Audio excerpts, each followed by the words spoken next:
অনির্বাণ ভট্টাচার্যের কিন্তু acting range just দিনকে দিন আরো ভালো হয়ে যাচ্ছে।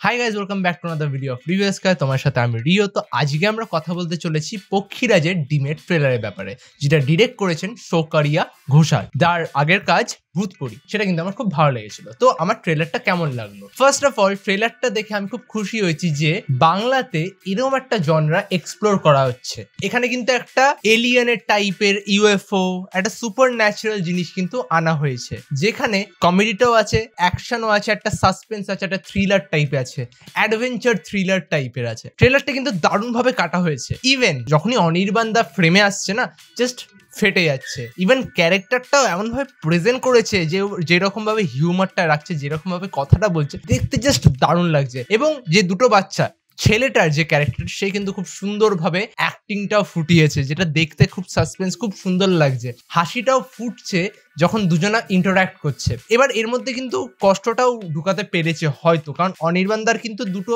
আমি ক্যারেক্টার দেখলাম, একটা হচ্ছে ইয়াং, একটা হচ্ছে প্রফেসরের মতো। এবং এই গল্পটা যেটা বোঝা যাচ্ছে ট্রেলারটা দেখে, যে ছেলেটা অঙ্ক পারে না এবং সেটা শিখতে চাইছে সেই প্রফেসরের থেকে, এবং সেটা নিয়ে একটা গল্প। সেখান থেকে একটা পক্ষীরাজের ডিম, মানে ইউনিকর্নের ডিম পাওয়া গেছে। তো কি হবে, কিভাবে হবে, তো সেটা কিন্তু দেখার খুব একটা উত্তেজনা আমার মধ্যে ক্রিয়েট করে দিয়েছে। অনির্বাণদার যে কোনো ট্রেলার কিন্তু একটু অন্যরকমই হয় আশেপাশে যে ট্রেলারগুলোর থেকে, মানে ওখানে একটা আলাদা একটা হিউমার থাকে, আলাদা একটা গল্প বলার স্টাইল থাকে। সেটা কিন্তু এই ট্রেলারটা তো ছিল। তো যাই হোক, ট্রেলারটা কিন্তু আমার অসাধারণ লেগেছে। ট্রেলারটার মধ্যে অ্যাডভেঞ্চারটা ক্রিয়েটেড, ট্রেলারটার মধ্যে অল্প বিস্তর গল্পটাও বোঝা যাচ্ছে। তো অডিয়েন্স হয়তো এই গল্পটা দেখতে যাবে, এবং এই গল্পটা কিন্তু অনেকটা বল্লভপুরের মতো ওয়ার্ড অফ মাউথের উপর খেলবে আমার যা মনে হচ্ছে। This was the review of trailer of পক্ষীরাজের ডিম। তো আপনাদের কেমন লেগেছে সেটা কমেন্টে জানাবেন, এবং লাইক করবেন, শেয়ার করবেন, চ্যানেলটাকে সাবস্ক্রাইব করবেন।